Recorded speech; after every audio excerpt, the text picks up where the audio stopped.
Bab 685. Situasi buruk. 10 menit kemudian, Lesikin dan Haksel Lu tiba di sebuah restoran tidak jauh dari grup Yanchen. Di ruangan privat, Haksel Lu memesan 3 piring dan 1 sup, serta sepanci teh grapefruit. Bukankah itu menganjurkan untuk menyimpan makanan sekarang? Sederhana saja, Cheo Qin seharusnya tidak keberatan. Haksel Lu bertanya sambil tersenyum. Tentu saja, Lesikin tidak keberatan. Dia dengan cepat menggelengkan kepalanya, dan berkata sambil tersenyum, rasanya sangat nyaman bersama Cheo Lu, dan kerjasama kita pasti akan berjalan sangat lancar. Sambil menunggu makanan, Haksel Lu berkata sambil tersenyum, karena Cheo Qin menyebutkan kerjasama, maka aku tidak akan bertele-tele dan langsung saja ke pengejaran. Sejujurnya, Cheo Qin, perusahaan kami sangat optimis tentang proyek kota Kyushu Group Yanchen di pinggiran kota, dan berencana untuk berinvestasi 10 miliar dalam proyek ini. Mendengar bahwa Haksel Lu mengatakan bahwa dia akan berinvestasi dalam proyek kota Kyushu, Lesikin langsung terlihat kecewa. Meskipun dia baru tiba di grup Yanchen kemarin, dia sudah tahu tentang beberapa proyek utama grup Yanchen. Adapun proyek kota Kyushu, grup Yanchen tidak memiliki rencana untuk menarik investasi sama sekali, tetapi grup Yanchen ingin memegang 100% dari proyek ini. Cheo Lu, aku benar-benar minta maaf, grup Yanchen tidak memiliki rencana untuk bekerja sama dengan perusahaan manapun dalam proyek kota Kyushu. Kata Lesikin dengan nada meminta maaf. Itu dia. Haksel Lu berpura-pura kecewa.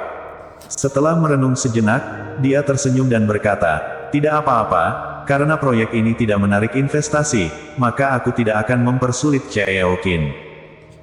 Karena investasinya tidak berhasil, kita harus bisa mendiskusikan bahan konstruksi proyek kota Kyushu, serta dekorasinya nanti, kerja sama ini. Mendengar ini, Lesikin sangat gembira, mengangguk dengan cepat dan berkata, grup kami memang sedang mencari pemasok bahan yang cocok baru-baru ini. Meskipun dekorasinya masih dalam tahap akhir, kita dapat berbicara tentang kerja sama sekarang. Itu akan menjadi yang terbaik. Haksel Lu tersenyum di wajahnya dan berkata, ketua kami telah mengatakan bahwa selama grup Yanchen bersedia bekerja sama dengan kami, materi kami dapat diberikan kepada Anda dengan harga 10% lebih rendah dari harga pasar rata-rata. Mendengar kata-kata Haksel Lu, Lesikin tiba-tiba merasa seperti kue di langit. Proyek kota Kyushu sangat ambisius, dan permintaan material sangat besar. Dalam keadaan normal, harga pemasok 5% lebih rendah dari harga pasar yang sudah menjadi batasnya.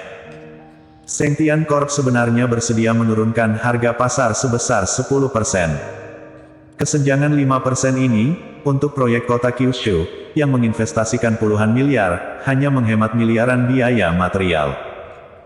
Seolah melihat pikiran batin Lesikin, Haksel Lu berkata sambil tersenyum, Cheo Qin, jangan khawatir tentang apapun.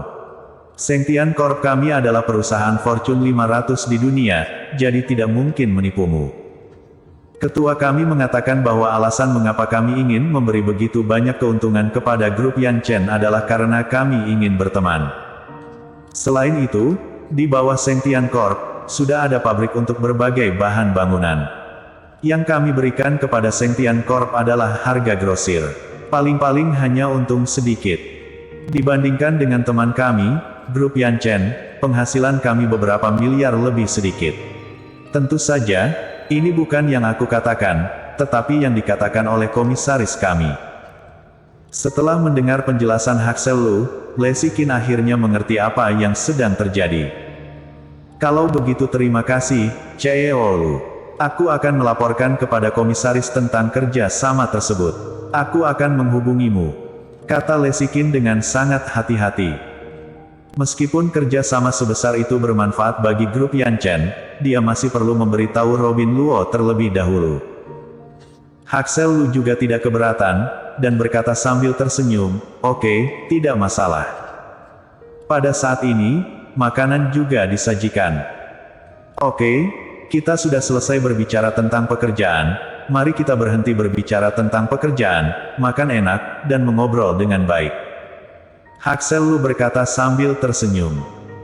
Kefasihan Haksel Lu sangat bagus, dan dia tahu banyak, sepertinya tidak ada apapun di dunia ini yang tidak dia ketahui. Keduanya mengobrol dari pakaian hingga kosmetik, dan dari makan dan minum hingga kecantikan. Setelah makan selama 2 jam penuh, semuanya berakhir. Lexi, ayolah, mari kita minum terakhir. Setelah minum ini, kita harus sibuk dengan urusan kita sendiri. Haksel Lu menuangkan secangkir teh grapefruit untuk Lexi Kin sendiri, dan menuangkan secangkir lagi untuk dirinya sendiri. Lexi Kin juga sangat senang. Setelah menerima teh, dia berkata sambil tersenyum, "Kakak Lu, aku sangat senang bertemu dengan seorang wanita intelektual sepertimu. Kakak Lu, untuk cangkir terakhir, aku akan mengganti anggur dengan teh bersulam untukmu." Dalam satu kali makan, kedua wanita itu sudah seperti kakak adik. Di kedalaman mata Haksel Lu, ada kilasan menggoda, tetapi di permukaan dia mengangkat gelasnya dengan sangat gembira dan berkata, "Oke, ayo kita lakukan." Keduanya meminumnya. "Lexi, aku harus bertemu klien besar nanti, dan aku akan melewati grup Yan Chen dalam perjalanan, dan aku akan membawamu kembali ke perusahaan." Saat berjalan keluar, Haksel Lu tiba-tiba berbicara. Ketika keduanya datang untuk makan, Lexi Kin tidak mengemudi, tetapi datang dengan mobil Haksel Lu. Lexi Kin tidak memperhatikan apapun, dan mengangguk sambil tersenyum, "Oke, kalau begitu aku akan menyusahkan kakak Lu." Setelah masuk ke dalam mobil, semburan musik piano yang merdu terdengar. Untuk beberapa alasan, Lexi Kin tiba-tiba merasa sedikit mengantuk. Dia tidak tahu apa itu piano, dan nadanya sangat menghipnotis. Segera, mata Lexi Kin berangsur-angsur tertutup, dan tidak ada gerakan. Haksel Lu melirik Lexi Kin yang sudah tertidur lelap, dan berkata dengan jijik, "Fas juga layak menjadi teman Haksel Lu." Setelah selesai berbicara, dia menelepon, "Kepala keluarga Li, dia ada di mobilku sekarang, tolong beri aku instruksi. Lanjutkan mengemudi sesuai dengan rute yang direncanakan," kata Rian Li. Tidak pernah terpikir oleh Lexi Kin bahwa wanita ini sama sekali tidak berniat untuk mendiskusikan kerja sama dengannya, tetapi dikirim oleh Rian Li.